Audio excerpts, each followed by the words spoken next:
Hello students, welcome to my video. And आज हम लोग डिस्कस करने वाले हैं linear equation in two variables, यानी इसमें टू अननोन्स होंगे इस चैप्टर में।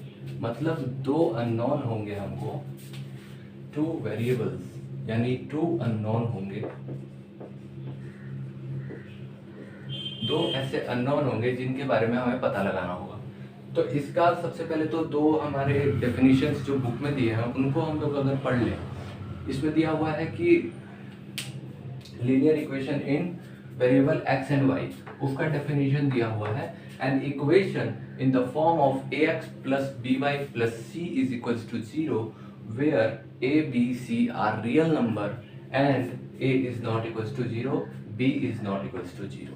यानी एक ऐसा इक्वेशन जिसमें जो a x plus b y plus c equals to zero के फॉर्म में है और उसमें ए बी सी जो है वो रियल नंबर होने चाहिए और इसमें जो ए और बी है वो जीरो नहीं होना चाहिए।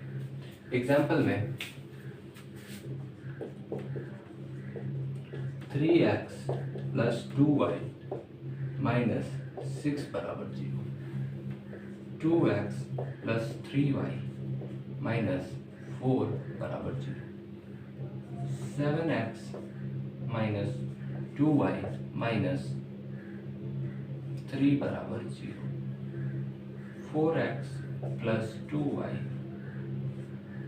4x प्लस 7y प्लस 8 बराबर जीरो। और एग्जाम्पल देखिए 0.3x प्लस 2.5y माइनस 10 बराबर जीरो। तो ये कुछ एग्जाम्पल्स हैं हमारे linear equation in two variables के। अब ये दूसरा क्या है? Solution of a linear equation. We say that x equals to alpha and y equals to beta are solution of the equation ax plus by plus c equals to 0 when a alpha plus b beta plus c equals to 0। यानी solution of any linear equation क्या होता है कि उसका basically x और y जो हम value find करते हैं, x और y की जो वैल्यू होती है वही कहलाती है हमारा सॉल्यूशन ऑफ द इक्वेशन। ठीक है, कोई भी x और y की वैल्यू को हम जब पता करते हैं तो वो हमारी सॉल्यूशन ऑफ इक्वेशन कहलाती है। आप में डायरेक्टली सवाल पूछेगा कि find the solution of this equation, तो आप उसको उसकी वैल्यू पता करेंगे x और y की, तो वही आपका सॉल्यूशन हो जाएगा उस इक्वेशन का। अब जो ये इक्वेशन है इसका सॉल्यूशन कब x y होगा? जब मान लीजिए कि ये हमारा इक्वेशन है ax plus b y plus c बराबर जीरो। इसका x और y आपने पता किया और आपने उसका सॉल्यूशन निकाला। जब वो सॉल्यूशन आप कैसे निकालेंगे? वो सॉल्यूशन मान लीजिए कि आपने x इक्वल्स टू कोई वैल्यू निकाली अल्फा और y इक्वल्स टू कोई वैल्यू निकाली बीटा।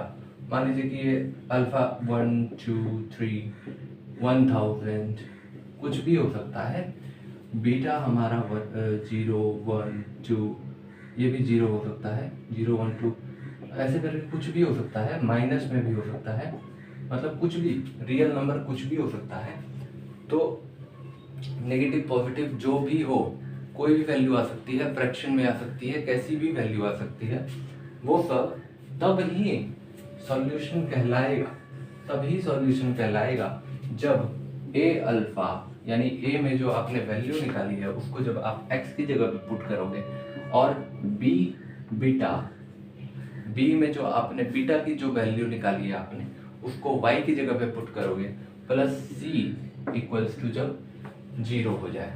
ठीक है, तो इस तरीके से हमारा ये वाला सॉल्यूशन ऑफ लीनियर इक्वेशन हम इस तरीके से बताते हैं।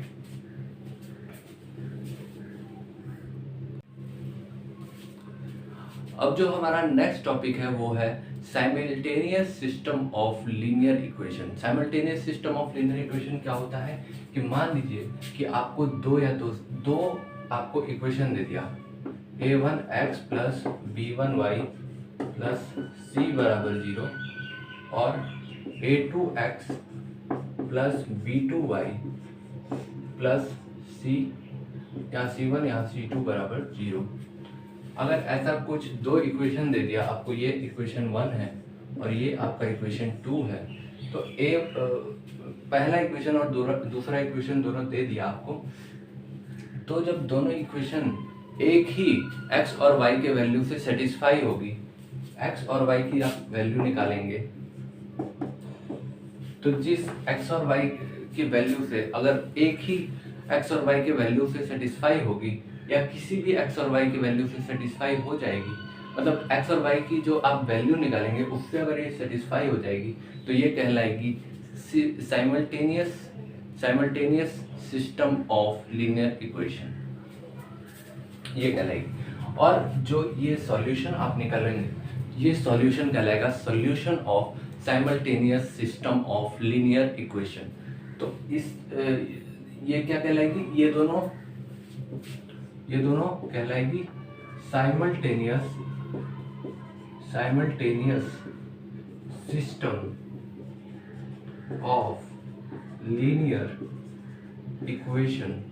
कब कहलाएगी, जब तो ये simultaneous system of linear equation कब कहलाएगी, जब x और y की जो वैल्यू आप निकालते हैं वो इस दोनों इक्वेशन को सेटिस्फाई करेगी, तब आपका ये simultaneous system of linear equation कहलाएगा।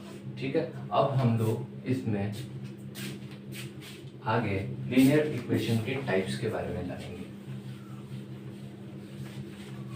लीनियर इक्वेशन के कितने टाइप्स होते हैं उनके बारे में हम जानेंगे, इसके बारे में हम जानेंगे। लीनियर इक्वेशन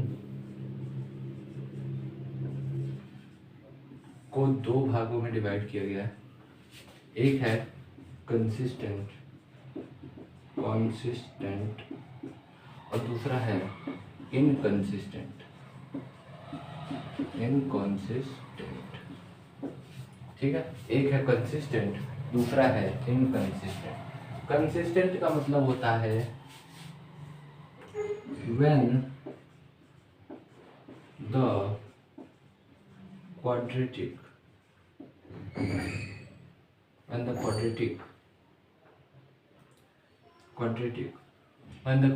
has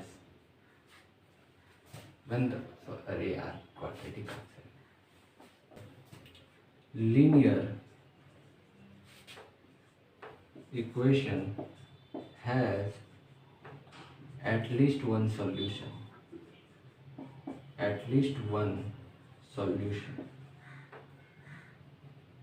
कम से कम एक सॉल्यूशन होगा तो वो कंसिस्टेंट कहलाएगा।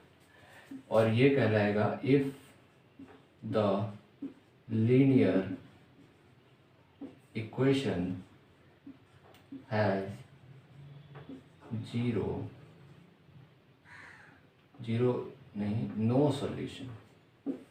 No solution. यानी कि अगर इनकंसिस्टेंट तब कहलाता है जब किसी भी लीनियर इक्वेशन का मतलब सॉल्यूशन नहीं होता है, और एक कंसिस्टेंट तब कहलाता है जब लीनियर इक्वेशंस के सॉल्यूशंस कम से कम एक सॉल्यूशन तो होगा ही। इसमें दो केसेस होते हैं,